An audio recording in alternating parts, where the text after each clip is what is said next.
As we've seen with the films, actually running a Jurassic Park or Jurassic World is quite a dangerous proposition. So you need to try and succeed where others have failed before you.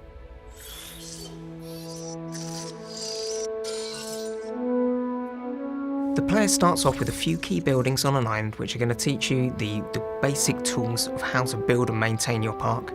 And from that you're going to earn your first contract, which brings you into your first few decisions about which division you want to side with. In the game there are 3 divisions vying for your attention. For security, it's operations, safety. For science, genetic engineering, animal welfare. And for entertainment, it's all about the guests, it's all about the show and the bottom line. Once you've built these beautiful enclosures, it's up to you to maintain them as well. You'll be unlocking new things to put into the enclosures. You can upgrade the fences, you can build all sorts of new things inside them. The game is a management game, but you can also then take direct control of some of the teams in your park and get up close and personal with these dinosaurs yourself. Taking control of those allow you to directly deal with threats or issues in the park. So the ranger vehicle can be driven to medicate dinosaurs using the dart gun. You can take control of the ACU helicopter, fly over your park, which looks awesome, and tranquilise escaped dinosaurs. Basically, you get to be the hero and save the day, whilst also being the park manager. Who doesn't want that?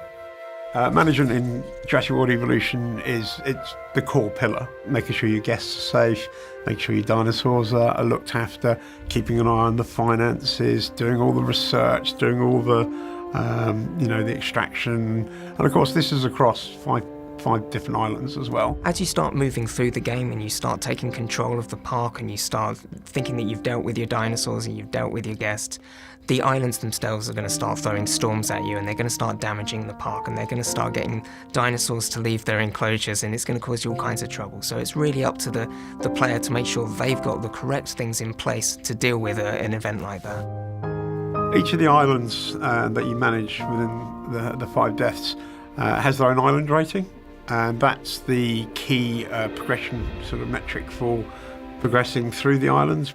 However, that challenge does increase as you go through it, so it's not as easy to 3-star Muerta as it is Matanceros. You also introduce to new challenges, and some of those challenges aren't necessarily within your control as well, so you can experience sabotage from a disgruntled employee, that kind of challenge. So as the player progresses through the game, as they progress through these islands, they're going to get access to new research, new buildings, bigger and scarier dinosaurs, and they can use those on the previous islands that they've been on. We're a game about choice and player decisions, and the choices you make ultimately will determine the Jurassic World you create.